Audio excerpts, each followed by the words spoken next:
Uh, Tanishq and all our brands in the jewelry division have grown in the last 3 decades thanks to the tremendous transformation that India has also seen and the jewelry industry has also seen. We must acknowledge the tailwinds that we were or we have been in the right place at the right time. And as part of the Tata Group, it has been an honor and privilege for us to be able to play our role in helping shape this very vibrant industry. I call it vibrant. It was largely unorganized and largely, well, it was penetrated, but many categories not really deeply penetrated and perhaps a little underserved.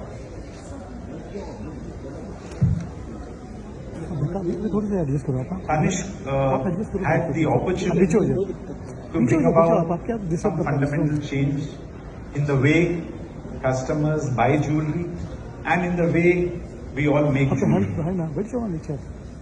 It has been something of a tremendous ride and very beautifully captured in the book that our Managing Director, Mr. C.K. Venkatraman, has written on the Tanishq story. If you all haven't had a chance to see it, I think you should look at it and you will get a very interesting ringside view of how the last couple of decades have been. I think our industry is at a very poignant phase. There are many interesting opportunities. India is at a terrific place. The world may be going through a lot of uncertainties at this point in time, but India is very beautifully poised to go ahead and claim its rightful share in this world economy. And that is one of the biggest tailwinds that I think we all here should acknowledge and recognize. The jewelry industry is red hot in India, I keep telling media, because so much is happening here. I think there are very few industries, maybe barring AI or electric vehicles, etc., where there is so much action. And there are more and more players entering this category, more and more organized way of working.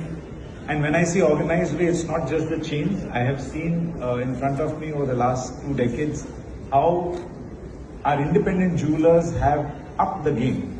They have become much more organized. They have not only followed role models, but they have also become role models in many ways. So hearty congrats to all the jewelry industry brothers and sisters over here. As we go forward, I think India has a real opportunity to claim a certain global leadership role in this jewelry industry. In the diamond category, in any case, I think we are the unbeatable leaders when it comes to cutting and polishing of diamonds, and also perhaps going forward in the growing of lab-grown diamonds. We have a heritage. We have a 5,000-year-old heritage of crafting the most exquisite jewelry in the world. What will it take for us to get the Indian jewelry category a must-have, a desirable piece for every person in the world?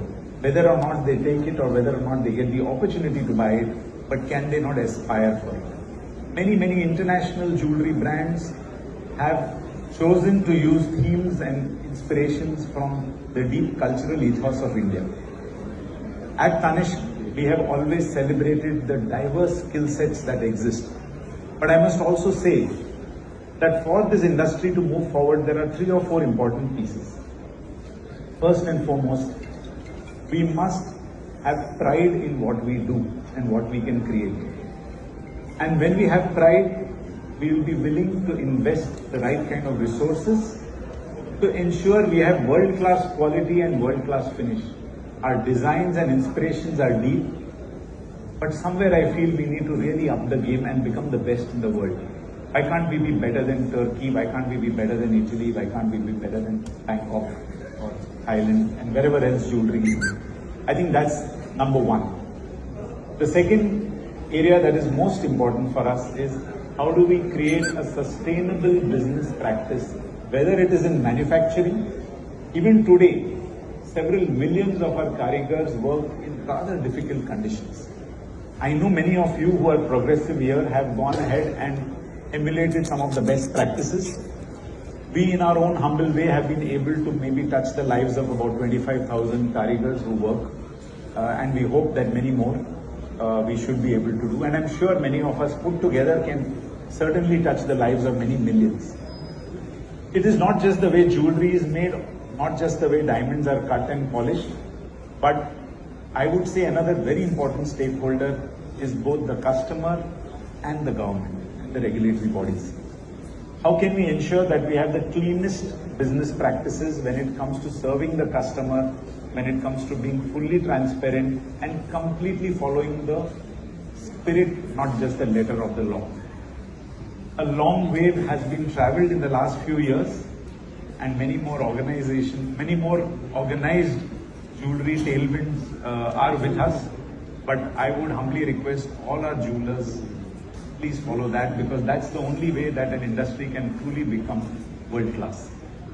And finally, I would say the one piece that we all know and we do very well, but still maybe we need to step up a notch. How do we give the best customer experience in the world, whether it's a B2C business or a B2B? In the B2B side, many of you have already done terrific work with many great partners. But in the B2C side, it is our endeavor to see how Tanishq, Zoya, Mia, Carrot Lane, hopefully now Damas as well, can give the best in class experience, not just across jewelry industry, but across luxury industry and across all retail industries.